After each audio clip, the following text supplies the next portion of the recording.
to episode 5 of this studio vlog.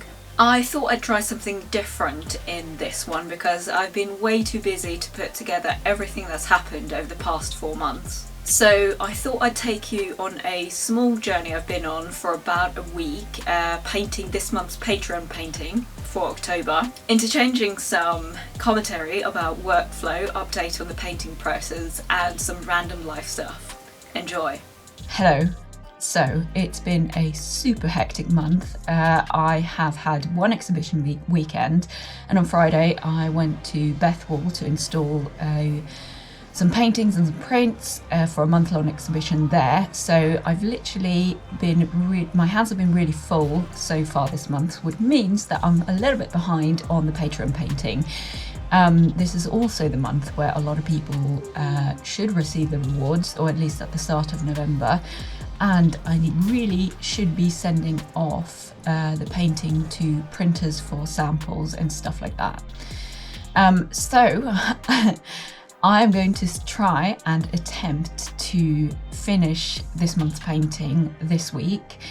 In an ideal world, I'm going to do a fair amount today. I've got a few things I need to be done that needs doing today. I'm not sure how much I'm going to get done today, but hopefully tomorrow I'm just going to put in the hours and get a whole lot of work done. First thing I do need to do, however, I do need to write a to-do list and then just do a couple of things in between all of the painting, which hopefully will be quite nice, so that kind of breaks up the workflow a bit. So I'm just going to do that first. Ideally I need to tidy up here, but I'm not sure that's going to happen today. I need to...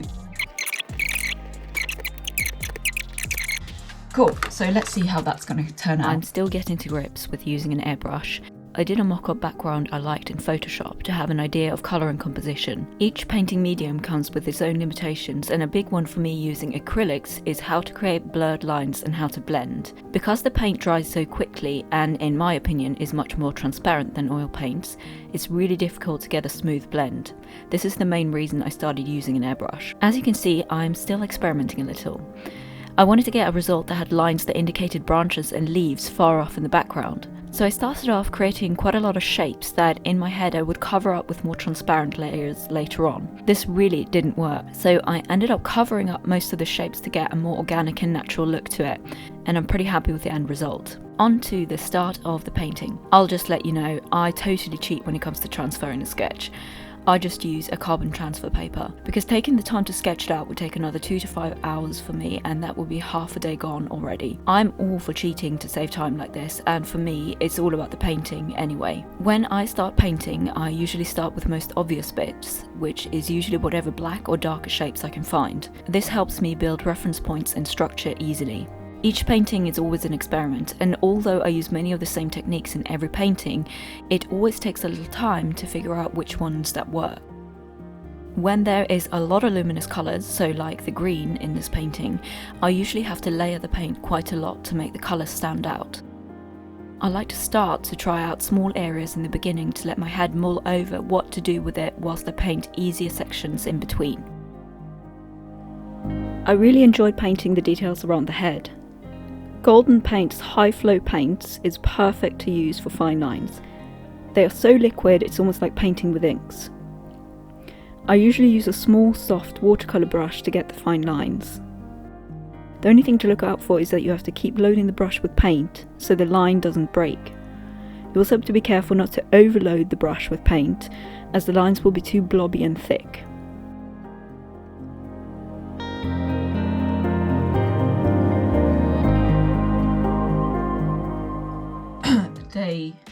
Night of day 3 of the hummingbird painting challenge.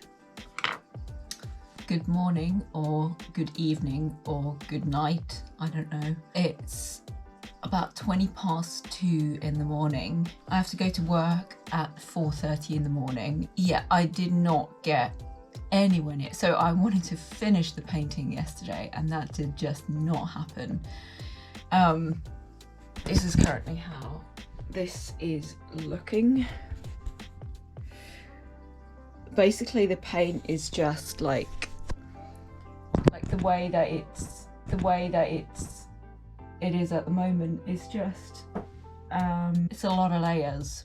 it's a lot more glazing than I initially thought. Like a lot of the other paintings, I've just been able to slap quite opaque paint on and then kind of get on with it, whilst this here, it's sort of, yeah, it's a lot more intricate.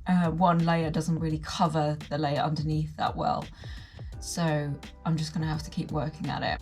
I have to go to work, then I'll have a nap. But anyway, I'm hoping that I'll be fully functional at about 12 again, after a cup of coffee. I do have some online orders that I need to sort out in between, and hopefully by the end of today, Wednesday, I'm going to be about 70% done. I'm ready to go to work. It sounds like it's absolutely pouring out there, which means it's not going to be very fun. It's always cool to see London before everyone else wakes up. By the way, I just love this ceiling. It was indeed very wet, but thankfully we avoided the worst of the downpours. I also really appreciate how atmospheric it looks with the lights being reflected on the puddles on the ground. Kind of makes me feel like I'm in a movie. Blah. Yay, we built market! I am so ready for my nap right now. Back to the painting. Here I'm starting to add more flowers. They're quite intense colours, so I always start with a layer of white before I paint any intense colours. This really makes the colour glazing pop.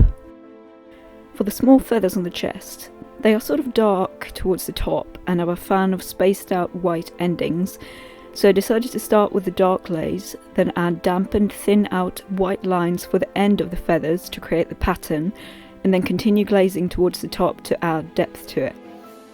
I'm really loving the raw umber in this painting. I'm barely using black at all, and most of the shadows and darker areas I'm just using repeated thin layers of raw umber glazing to get the subtle details. Let's talk about one of the most annoying issues I have with acrylic paint.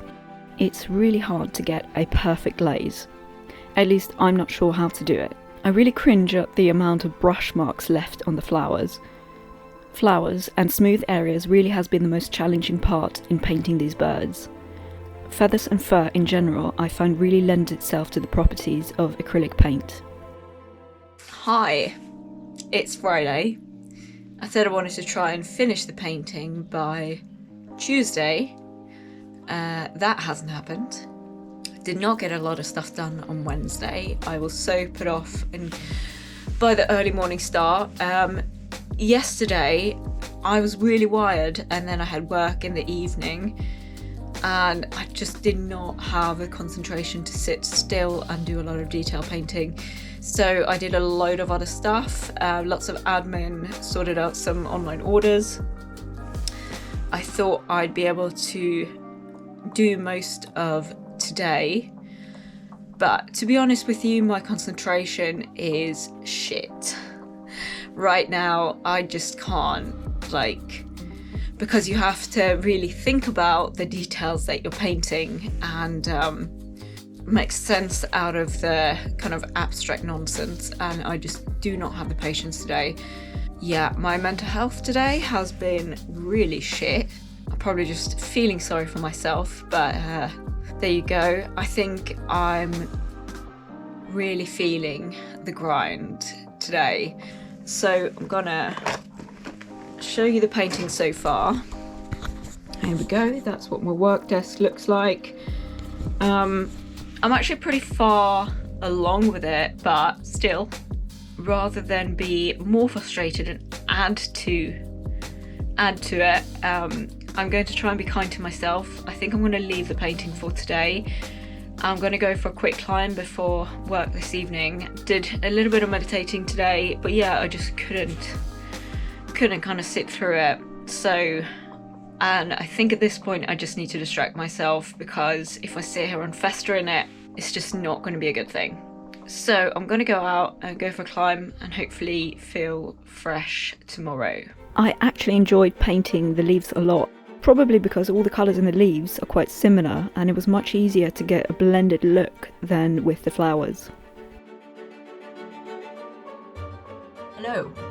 it's Saturday. I am feeling much better today, thankfully. I did wake up at 5 a.m. with a nice anxiety attack, but I got up, did a little bit of work, went to the gym, had a nap, and now I'm finally feeling like my calm, good self again.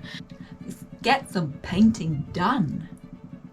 I found the long wing feathers a real challenge to paint, and I found myself deviating from the reference image a bit in order to suit it more to my painting style. There was a few reasons for this, mainly that they have a lot of subtle smooth details that would probably take a few more days to achieve. I think it's good to make decisions like this, especially if you're on a deadline, also because it adds a more personal touch to it. My rule is that as long as it provides the function it's supposed to in the painting, I can do what I like with it. The last thing I did was to repaint the flowers with a different shade of blue, which worked really well. And that's the end of the painting.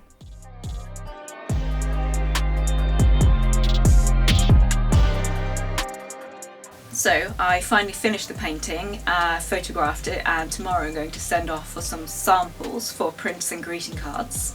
If you do want some prints or greeting cards of this painting, or you just want to support me, please head over to my Patreon page in the link below.